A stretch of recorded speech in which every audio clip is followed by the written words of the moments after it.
Hi mga kajobang, Sir Dance DIY. So alamin natin kung buhay na buhay pa ang mga plaka, CD at cassette dito sa Pilipinas. So ngayon, magaganap kasi yung dalawang event, no? Una is yung Kagatan na pupuntahan natin sa Makati. At yung pangalawa ay yung One Stop Record Fair dyan sa may bandang Trinoma, Quezon City. So lagari tayo ngayon. Gusto nyo ba akong samahan? Pero bago yan, mag-intro muna tayo.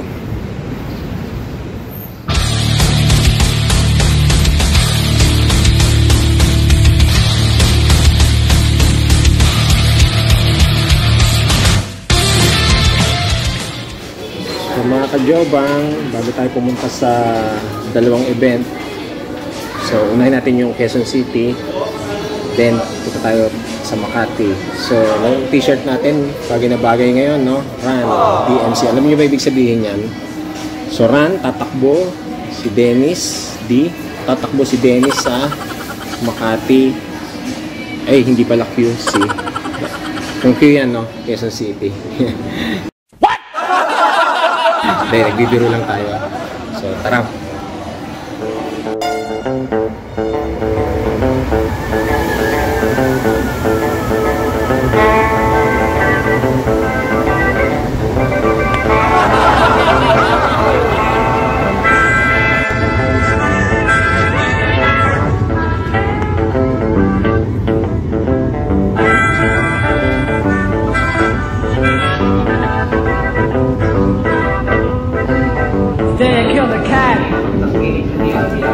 Got a shit on my back. Somehow relieved, yet I somehow regret. Now who's dead? Now who's dead? I can see the cat now smiling at the great cat house in the sky. It seems like getting shitted and yet where they want to die. The black one was lucky that fast through the blow while we witness our own painful death. I'm so slow. Pagdating ko sa One Stop Record Fair, agad nakita ko si Ma'am Sari at JC kasama ang kanilang guest, ang DJ ng 88.3, DJ Rowana. Dito sa One Stop Record Fair, napakaraming pagpipilian na iba't ibang genre ng mga pre-love vinyl. At syempre, hindi lang yung mga pre-love vinyl ang nandirito. Meron din ditong mga bagong vinyl, as in brand new from Viva Records at Bicor Records na naka-markdown sale daw ngayon. For only 999, may mabibili ka ng bago dyan. Aside sa pamimili ng plaka, parang mini reunion na rin to ng mga kolektor at seller ng plaka. So unahin natin in alphabetical order, A, B, C, D. Joke lang. At tong MG Records na kasama tong dalawang psychic ni Marvin. Dito rin ang Manila Vinyl kasama ang kanilang baby girl. Present din ang Mamsi Records na aking kababayan. Dito rin si Boss Danny. Maria Vinyl. Ang plaka eh, no? Nandito rin si GT Beder, ang pinakauna kong binibilhan ng plaka noon sa online. Mabait yan. Aba, teka, parang lalong humaba ang buhok ko nung tumabi ako kay JC at kay Roger. Joke lang. Si Roger Salta nga pala, na-picture ko na yan sa CD ni Roger sa aking mga vlog. So, isang mabait na seller din. At syempre, nandito rin si Boss Drake ng CDs at iba pa. So, na-picture ko rin yan sa episode ng aking Sugod Record Store.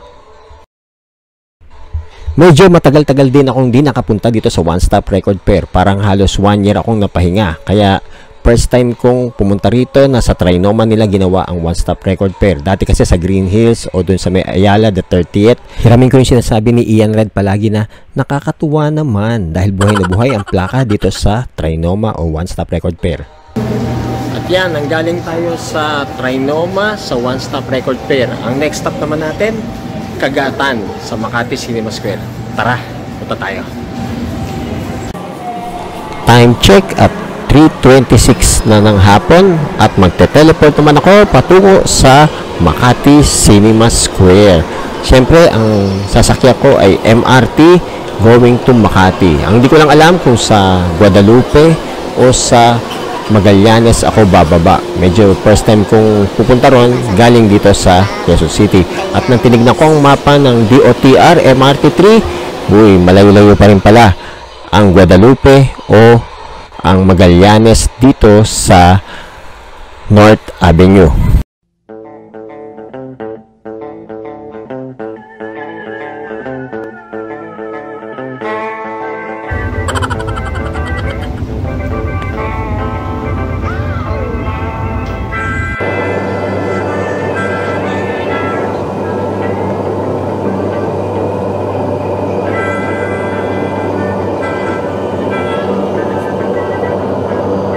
At yan mga kajogong, bumaba ako dito sa Guadalupe at sasakay tayo ng isang jeep papuntang Makati Cinema Square.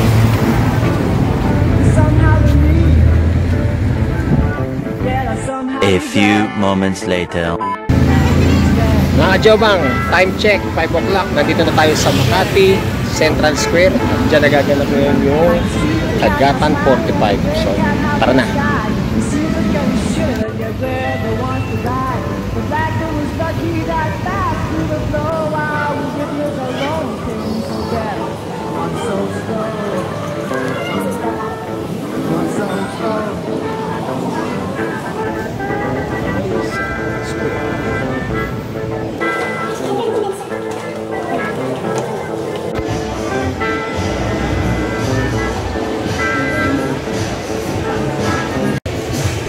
Ay naku mga kajobang, at ayan, Hagardo Versosa na naman ang tito nyo.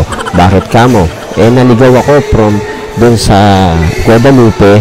Dapat pala dun ako bumaba sa May Mantrade o dun sa Magallanes para isang sakay lang ng jeep papuntang Makati Cinema Square. Dito sa Guadalupe kasi nagdobling sakay pa ako ng jeep. But ganun pa man ang mangyari, masaya ako at nakarating ako dito sa Kagatan 45. At tulad kanina dito sa Kagatan naman, na-meet natin ang ating mga kaibigan DJ at mga seller ng plaka kagaya ni Kasama ko ngayon, the legendary Eric Magat. Eric Magat, Eric Records. Punta na kayo dito. Hanggang kailan to? Kabukas yun. Kabukas. June 16. Siyempre present dito ang idol kong member ng bandang Cambio, Diego Hapa. At dahil 45 RPM lover ako, dito ako nag-concentrate ang pagkalkal ng mga 45 dito sa Kagatan. Ang mga 45 na nakikita nyo ay tinda ng Linux Record ni Boss Joseph at ng Spin Records ni DJ Omeng. Aside sa mga plaka, marami rin tinitinda itong mga souvenir items ng Kagatan 45 kagaya ng mga tote bag, t-shirt, sweater at yung mga stickers na nakikita nyo dyan, pati yung mga slip mat at yung mga souvenir items na kagaya nito. Kagaya sa One Stop Record Fair, napakarami ring tao dito sa Kagatan 45 sa Makati. Isang panunay lang yan na buhay ang industriya ng plaka o ng mga analog format dito sa atin sa Pilipinas. At kagaya rin ng One Stop Record Fair, hanggang June 16 open ito. Yan mga kajobang, nanggaling tayo sa Kagatan. So nakita nyo rin, no? Bali dalawang venue ang ating napuntahan. Pagod na pagod tayo, magkalayo from Quezon City hanggang Makati. So medyo ngarag na tayo. Gabi na, kaya uwi na tayo ngayon. Again, kung kayo bago lang sa aking channel, invite ko kayo to like, subscribe, and hit the notification bell para lagi kayo updated sa aking mga susunod na video. Ako po si Sir Dance DIY na lagi nagsasabing, ang musika ay buhay, kaya lagi nating iingatan. Mabuhay mga plakador, mabuhay mga seller, mabuhay mga organizer. Sana mas dumami pa ang nagtataguyod sa ganitong format ng musika. Okay? Babus, salamat!